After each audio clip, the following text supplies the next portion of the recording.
The grave consequences of persecuting Falun Gong. December 8, 2022, Minghui.org. In order for any society to run smoothly, there must be law and order to ensure justice. After the Cultural Revolution, 1966, 1976, wreaked havoc on Chinese culture and society, then Chinese Communist Party, CCP, leaders brought up the idea of ruling the country by law in the 1980s in an attempt to win back people's trust in the government. After the bloodshed at Tiananmen Square in 1989, Jiang Zemin rose to the top position in the CCP as a result of his giving orders to suppress the protesting students. He appointed members of his clique to key positions in the administration and used corruption to strengthen and expand his power. Rule by law had become an afterthought for Jiang and the CCP. Ordering the persecution of Falun Gong. After it was introduced to the public in 1992, Falun Gong, an ancient spiritual discipline with the tenets of truthfulness, compassion, forbearance, quickly gained popularity throughout China. Many high-ranking government and military officials and their family members, even including Jiang's own wife, Wang Yeping, were practicing Falun Gong. As Falun Gong attracted more and more people, Jiang became jealous and feared losing control of power. He single-handedly launched a nationwide persecution of Falun Gong in July 1999 and vowed to eradicate the practice in 3 months, despite opposition from the other 6 members of the Standing Committee of the Politburo.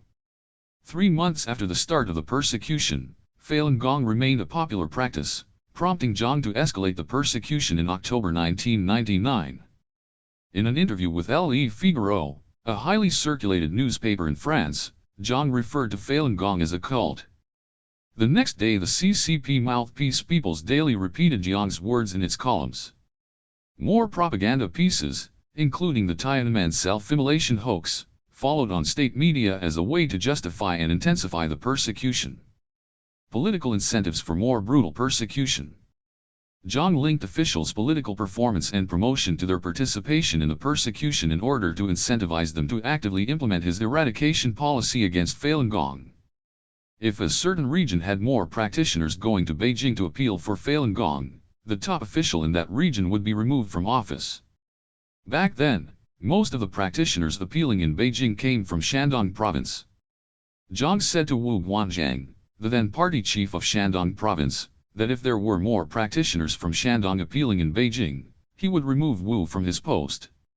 But if Wu did well in implementing the persecution, he would promote Wu to be a member of the Standing Committee of the Politburo at the 16th Party Congress to be held in 2002. On April 20, 2000, the Wall Street Journal reported the torture death of Ms. Chen Zixiu, a Falun Gong practitioner in Bifang City, Shandong province at the hands of local government officials. 2 days of torture had left her legs bruised and her short black hair matted with pus and blood, reported the article. In fact, Ms. Chen wasn't the first practitioner who had died due to the persecution. On August 16, 1999, Ms. Chen Ying, a 17-year-old high school freshman from Jiamusi City, Heilongjiang province, was beaten on a train, while on her way to Beijing to appeal for Falun Gong. She was forced to escape by jumping out of the train. She died in the hospital that night.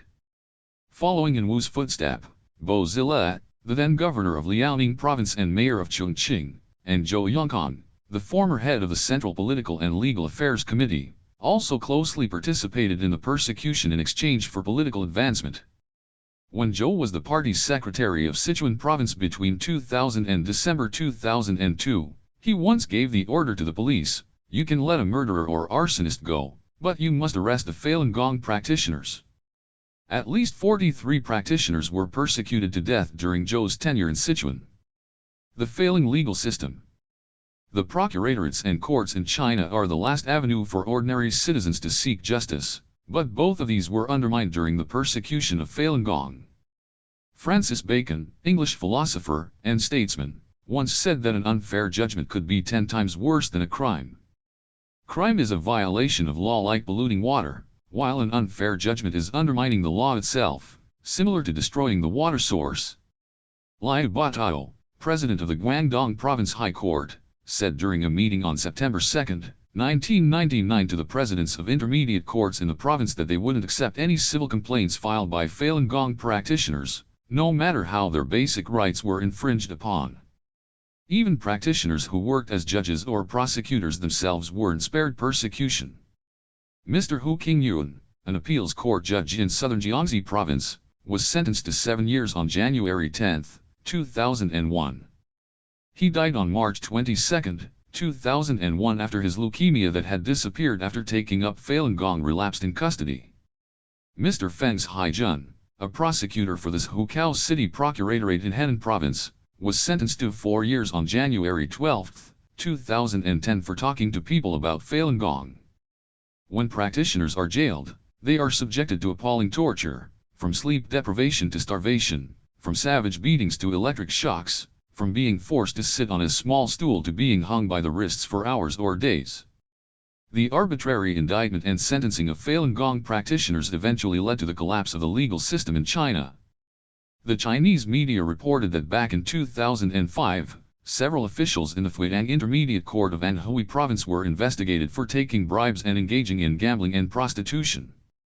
The officials included Deputy President Zhu Ye, Executive Presiding Judge Wang Chenyu, and 2 economic presiding judges Chen Heping and Dong Bingxiu. Other provinces also have similar problems. A 2004 report from the Hubei Province Procuratorate showed that 40% of dereliction crimes committed by judges in the province were joint crimes co-committed by several judges. The entire country falls victims to the CCP. A community secretary in Jinan County, Shaanxi Province said to locals who went to his office to appeal in June 2018, "The Chinese Communist Party is the biggest gangland in China. You have to listen to it whether you want to or not."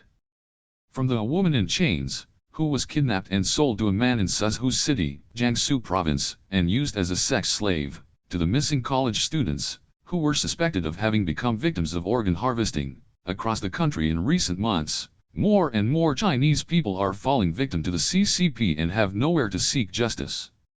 When Zhang vowed to eradicate Falun Gong and truthfulness, compassion, forbearance from China, he inevitably destroyed the morality and conscience of the Chinese society. Although Zhang is now dead, the CCP is continuing the persecution. When the time comes to hold Zhang and the CCP responsible for their crimes against Falun Gong practitioners and other innocent citizens, those who follow the regime in the persecution will face consequences too.